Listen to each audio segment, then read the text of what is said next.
welcome back to a brand new edition of the JTO podcast. Today's very special show, we are concentrating our efforts of power, ingenuity, and learning on the Wendigo. Yep. Now, for those of you that don't know, strap in. It's about to get tasty in this motherfucker because the Wendigo is the spirit of Christmas? No. Easter. No. Cannibalism. There we go.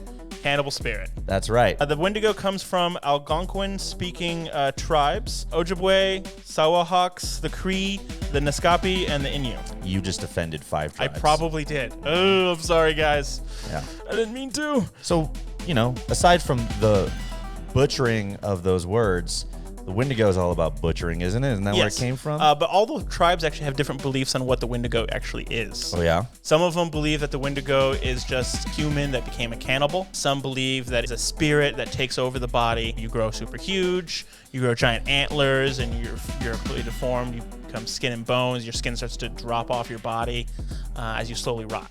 That is my favorite version of the Wendigo. Yeah. Everybody knows I love rot. And before we get too deep into this, I got to tell you, I do have a guest for later in the show. Oh, that's going to be exciting. Because maybe we don't know what we're talking about, but I have an actual expert that's coming on to discuss Native American spiritualism and the impact of the Wendigo on current American culture. That's actually going to be educational. Okay, great, because we don't know shit. Yeah. We're a bunch of dum-dums. But some people believe that actually all the types of Wendigos are actually true, and that it's just you start off looking like a human as you become a Wendigo slowly through cannibalism, turning more and more into a Wendigo, and that's where you start becoming larger and larger, skinnier, and you start growing antlers and become the gigantic wraith-looking beast that some believe. That is always starving. That's always starving. It can never satiate its hunger. Never. It can never get full. I have grown 4 times the size during quarantine. Oh, yeah.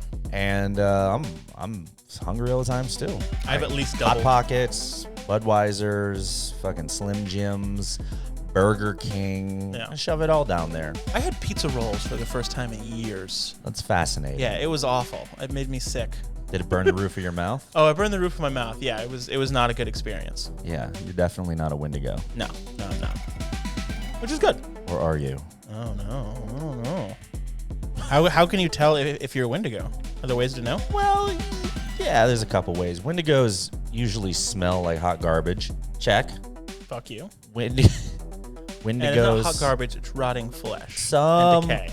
Listen, some Wendigos, despite popular belief, are morbidly obese. Hefty. Corpulent, some would say. Hideous beasts. You're describing yourself. Check. That's 2 for you. That's 2 for you. And loves fucking bagels. How do you feel about bagels? Yeah. Yeah, you're not a Wendigo. All right, cool. Good to know. Good to know. So I read that a lot of Wendigos actually lose their ability to speak.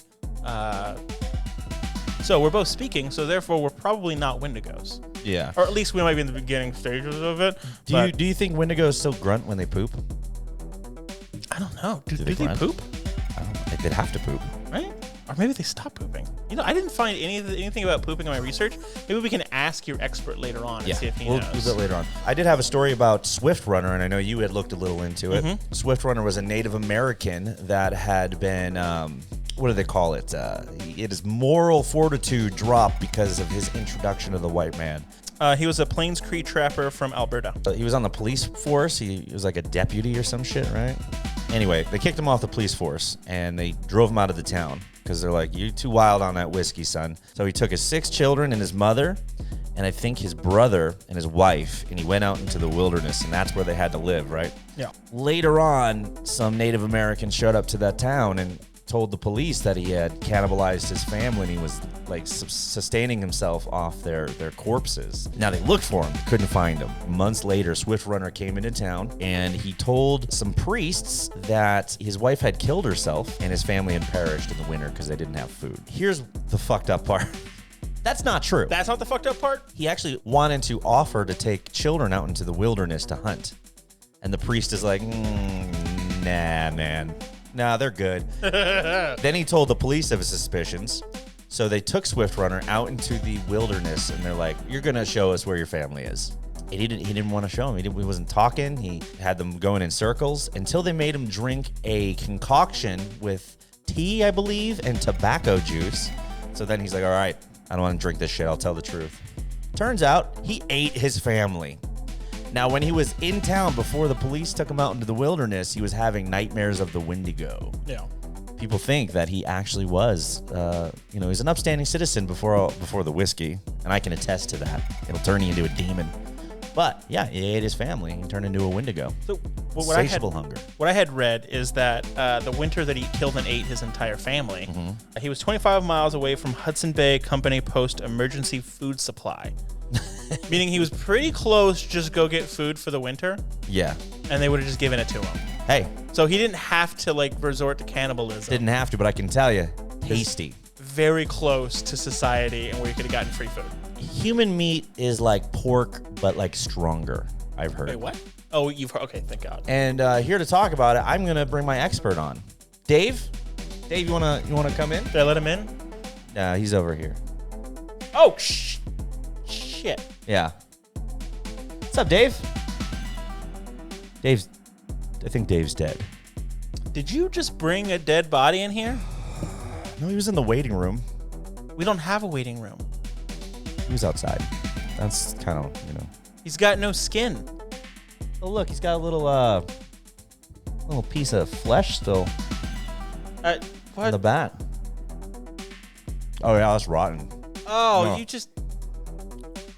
Okay, you might be a Wendigo.